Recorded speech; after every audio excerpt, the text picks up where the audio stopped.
Hey guys, I'm just getting ready to do a secondary fermentation or a 2F on my kombucha. So a whole bunch of you are like really big fans of the store-bought kombucha and you want to know how to save money.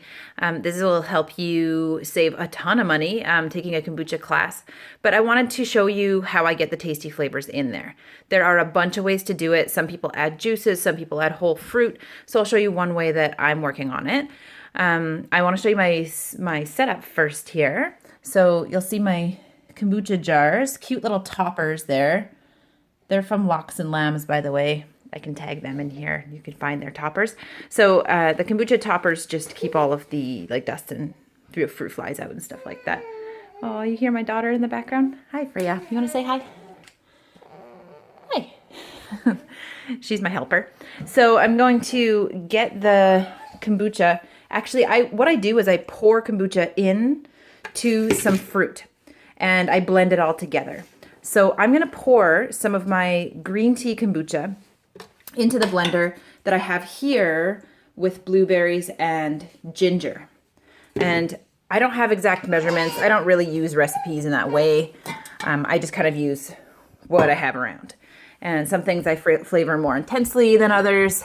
So I'm just going to pull the SCOBY. This is my little SCOBY. Pull the SCOBY out with my clean fingers. I don't filter my kombucha because I like all those strandy, tasty, goopy things in there. Those are yeast strands and they're totally fine to consume. And what I've done here is I just poured some of my kombucha into the blender like that. Just enough to blend. So I'm going to pause for a second and blend my kombucha with blueberries and ginger, fresh ginger and blueberries. And then once it's nice and blended, I'm going to strain it. So,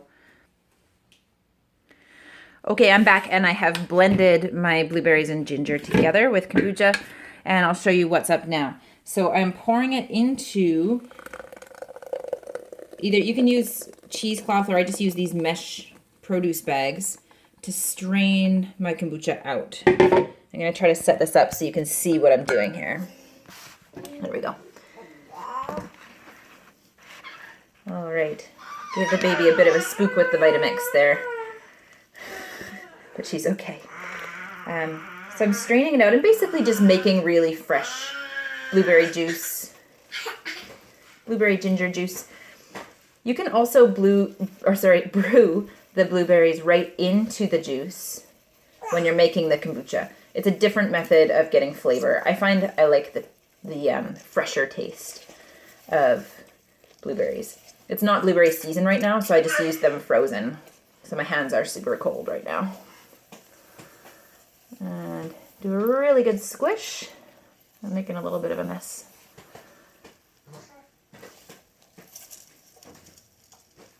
It wasn't fun unless you made a mess, hey? Okay. Okay. So I get all of the goodness out from those blueberries. There we go. And because I'm thrifty, I will actually use this blueberry and ginger mush probably to make an apple crisp or something like that. So I'll just freeze this and set it aside. And pour this into my jar. I'm going to grab a funnel and show you the rest of the 2F. So when you're ready to bottle, in no exact amount, I've got my freshly blended juice with kombucha.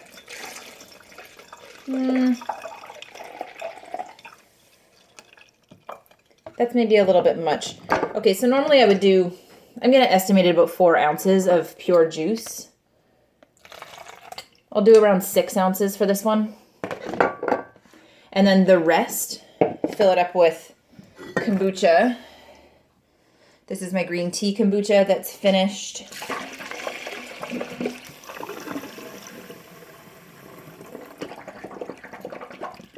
Nice, and I can already see a few bubbles starting.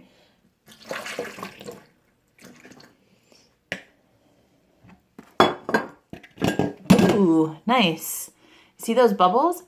So 2F gives you flavor and it also gives you way more fizz. As long as you have these bottles that are the swing top ones, I got this one at IKEA. It works pretty good. It doesn't have as good of a seal as the beer ones. I'm trapping in, I'm going to zoom in on this. I'm trapping in all this fizz. And within 1 to 6 days, I mean, it really depends on what kind of fruit that you use. Within 1 to 6 days, I'm going to have a very fizzy secondary fermentation on my kombucha. So anyway, I hope that was helpful. That's what's going on behind the scenes. If you want to know more about the brewing process of kombucha, and so we're going to do some different 2F or secondary fermentation flavors, check out my fermentation kombucha class happening at Homestead Junction. I'll be doing one in March. I'm also going to be doing a fermented beverages class where I do herbal tonics and ginger beer and kombucha and beet kvass. So if you're taking your fermentation to another level, that is a really awesome class to do as well. And that is on, when's my next one? I think I'm doing one in May, but I can post the date down below. So anyway, well, happy fermenting, happy brewing, and healthy guts to you.